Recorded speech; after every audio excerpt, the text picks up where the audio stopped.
Shoot me, huh? Snow down. Huh? That's enough. All right. You give my Special Deputy Ray. Pada tahun 1931, tiga bersaudara Duran yaitu Howard sebagai kakak tertua, Forrest sebagai anak tengah, dan Jack sebagai si bungsu menjalankan bisnis minuman keras ilegal yang cukup sukses di Franklin County, Virginia. Jack menceritakan bahwa Forrest selalu percaya bahwa mereka tidak bisa mati. Keyakinan itu berakar dari pengalaman Howard yang pernah melihat seluruh batalionnya tenggelam, sementara hanya dia seorang yang selamat. Di tahun yang sama, Forrest dan kedua orang tua mereka terserang flu Spanyol, dan lagi-lagi hanya Forrest yang berhasil bertahan hidup. Dari pengalaman-pengalaman inilah muncul keyakinan bahwa mereka tak terkalahkan. Sejak tahun 1920, hukum pelarangan alkohol resmi diberlakukan, menjadikan penjualan alkohol sebagai tindakan ilegal. Namun pada kenyataannya, hukum itu tidak sepenuhnya ditegakkan. Bahkan para penegak hukum seperti sheriff pun diam-diam membeli alkohol dari mereka. Franklin County pun dikenal sebagai wilayah paling basah di dunia karena hampir semua orang memproduksi whisky sendiri. Alkohol yang dijual oleh keluarga Bonduran ini bahkan bisa dibuat dari berbagai bahan seadanya. Dan itulah salah satu alasan mengapa Forrest sangat percaya diri. Kegiatan ilegal mereka disamarkan di balik pom bensin dan restoran kecil yang mereka kelola. Dibantu oleh Cricket, yaitu sahabat Jack yang memiliki keahlian dalam bidang mekanik dan penyulingan alkohol. Suatu malam, saat sedang mengantar barang, Jack diminta tetap di dalam mobil sementara Forrest dan Howard masuk lebih dulu. Namun karena penasaran, Jack akhirnya mengintip dan justru berhadapan langsung dengan seorang perampok yang mengancamnya dengan senjata. Untungnya, Forrest dan Howard datang tepat waktu dan berhasil menyelamatkannya. Setelah kejadian itu, mereka pergi ke sebuah pesta untuk menjual sisa barang dagangan. Dan di sana, Jack mulai tertarik pada Bertha, yaitu putri seorang pendeta lokal. Kai sempat mengingatkan agar Jack berhati-hati jika berniat mendekati gadis tersebut. Keesokan harinya, Forrest bertemu dengan seorang wanita bernama Maggie Beauport yang datang ke restoran mereka dan menawarkan diri untuk bekerja sebagai pelayan. Forrest penasaran mengapa wanita seperti Maggie datang ke tempat terpencil ini. Ternyata, Maggie adalah mantan penari yang kini sedang mengalami kesulitan ekonomi dan berharap bisa menjalani kehidupan yang lebih tenang di desa itu. Akhirnya, Forrest menerima Maggie untuk bekerja di tempat mereka. Beberapa waktu kemudian, Jack tanpa sengaja menyaksikan penyelundup terkenal bernama Floyd Banner menembak mati dua agen federal di siang bolong. Dan sejak hari itu, kehidupan mereka tak pernah sama lagi. Setelah Benar pergi, Jack memungut selongsongan peluru dan membuangnya kepada Cricket, lalu memberikan satu sebagai jimat keberuntungan. Cricket pun menunjukkan inovasi baru. Sistem penyimpanan tersembunyi menggunakan pipa untuk mempercepat proses pembuatan alkohol. Namun masalah mulai muncul. Bisnis mereka menarik perhatian Marcel Charlie Rex dari Chicago. Ia datang bersama Sherry Pitt dan seorang jaksa korup bernama Mason Wardle. Mereka menawarkan kerjasama bagi hasil agar bisnis tetap berjalan lancar. Namun, Forrest menolak tawaran itu dengan tegas. Ia bahkan memperingatkan mereka agar tak mengirim orang seperti Rex lagi jika tak ingin masalah besar.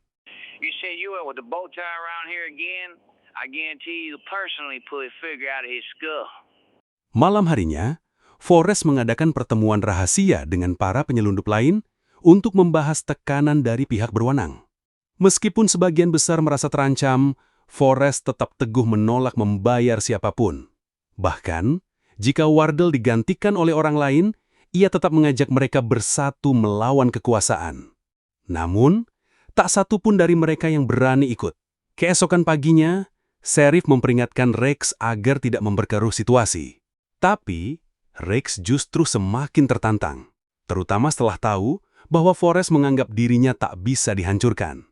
Inilah awal mula perang terbuka antara Forrest Bonduren dan Marsa Rex.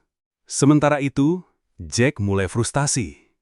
Forrest tak pernah memberikan kepercayaannya untuk ikut dalam bisnis.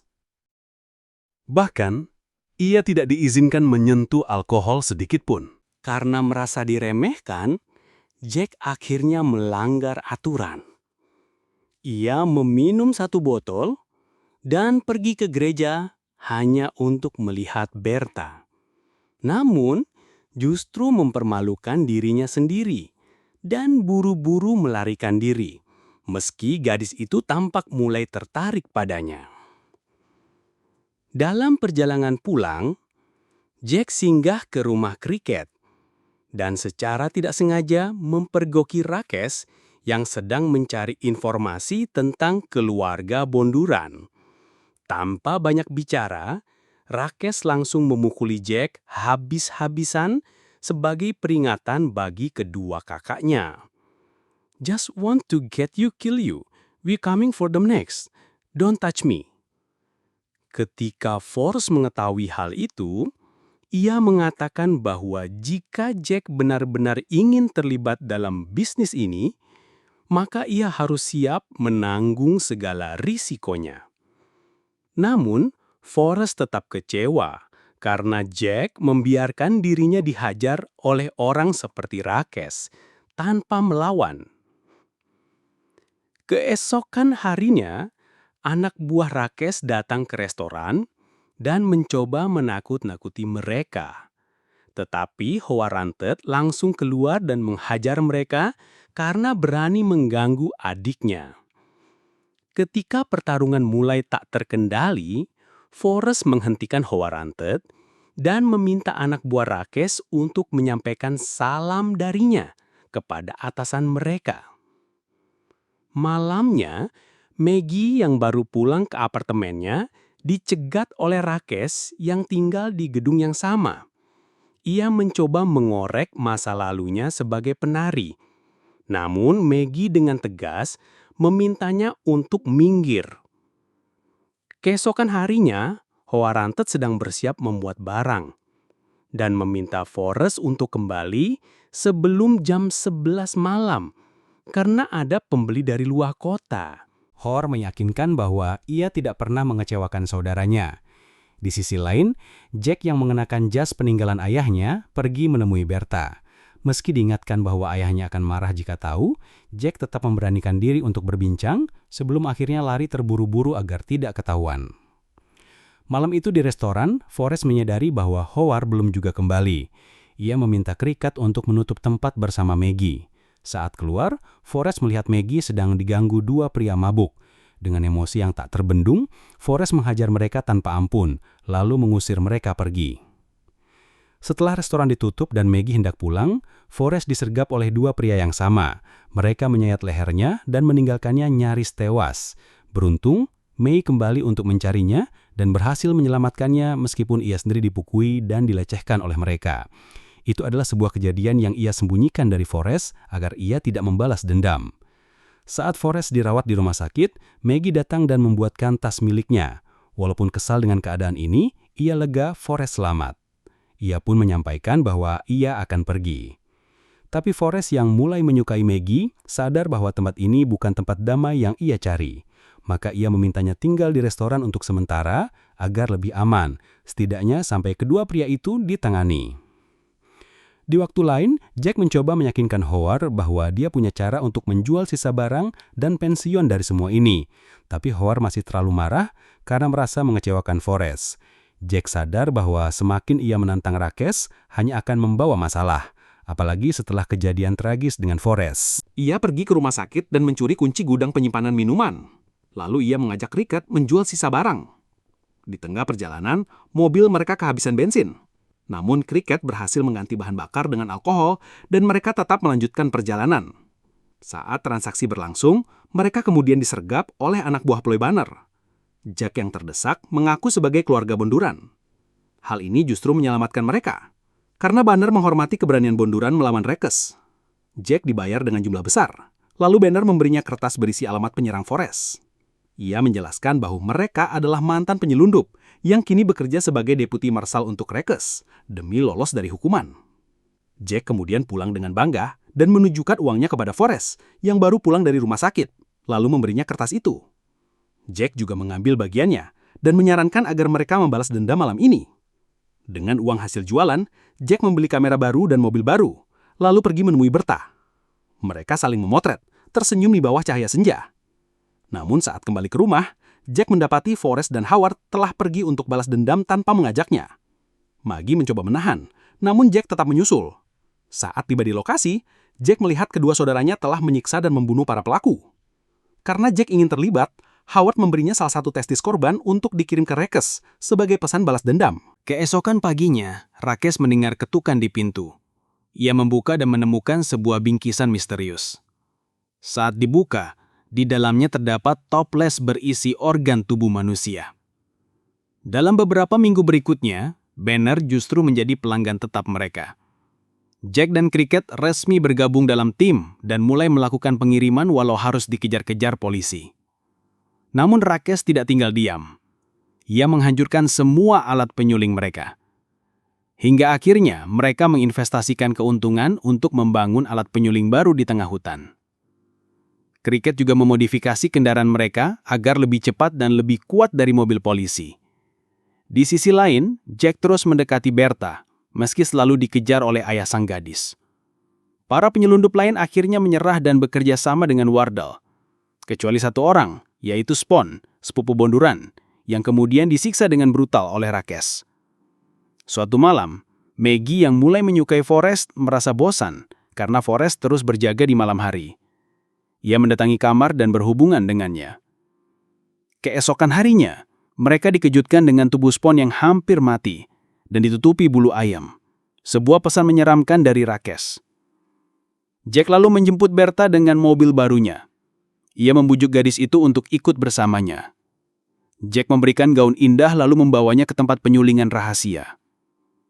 Tanpa mereka sadari, Rakes dan pasukannya membuntuti mereka. Saat tiba, Cricket terlihat santai karena Jack membawa Bertha. Namun bagi Jack inilah cara terbaik untuk menunjukkan kepada kekasihnya siapa dirinya yang sebenarnya. Tiba-tiba, Rakes dan anak buahnya menyergap mereka. Jack menyuruh Cricket dan Bertha kabur, lalu memancing perhatian. Howard yang berada di sekitar datang membantu. Ia menyingkirkan beberapa penyerang dan memberi mereka kesempatan melarikan diri.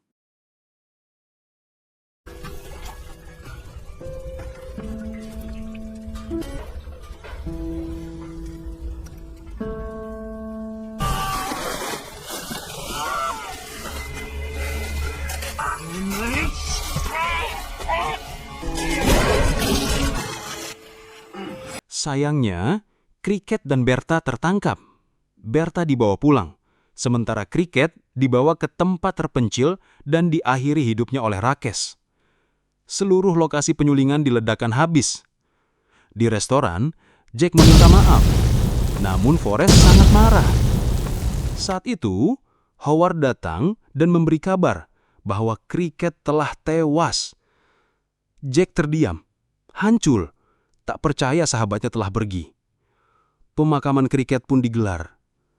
Jimmy mencoba menghibur Forrest, namun ditolak mentah-mentah karena sebelumnya dialah yang menjual mereka ke Wardell. Jack dalam kesedihan duduk sendirian di dalam mobil Cricket sepanjang malam. Keesokan paginya, ia mendengar klakson.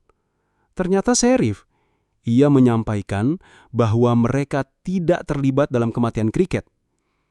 Sheriff juga memberitahu bahwa Rakes telah memasang blokade di jembatan dan Wardell tengah mengerahkan federal untuk menangkap semua penyelundup.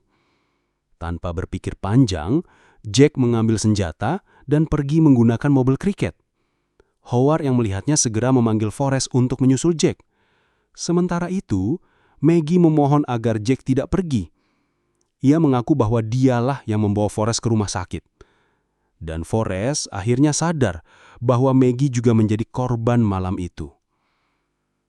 Di jembatan, sebelum sempat bereaksi, Jack tertembak oleh Rakes.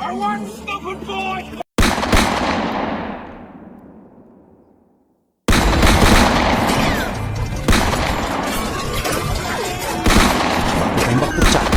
Forrest datang, melawan habis-habisan. Ia tertembak beberapa kali. Supir mereka tewas di tempat.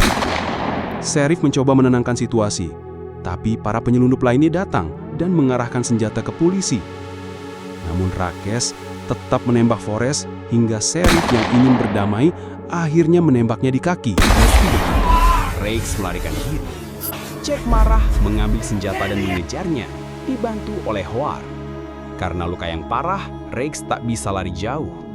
Jack menembaknya, namun Rakesh masih hidup, hingga akhirnya Howard menusuknya dari belakang.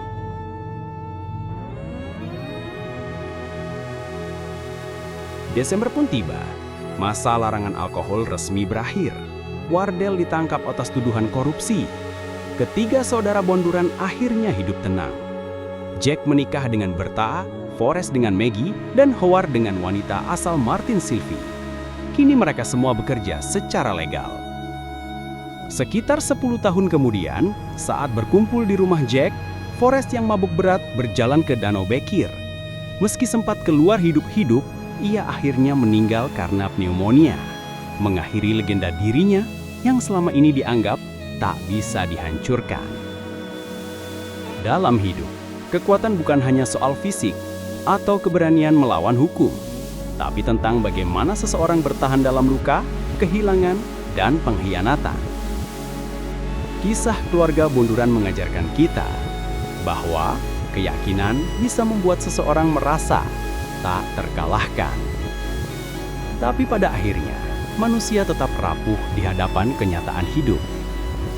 Meski mereka terjun ke dunia ilegal, ikatan saudara, rasa tanggung jawab, dan keberanian melindungi orang tercinta menjadi nilai yang amat kuat.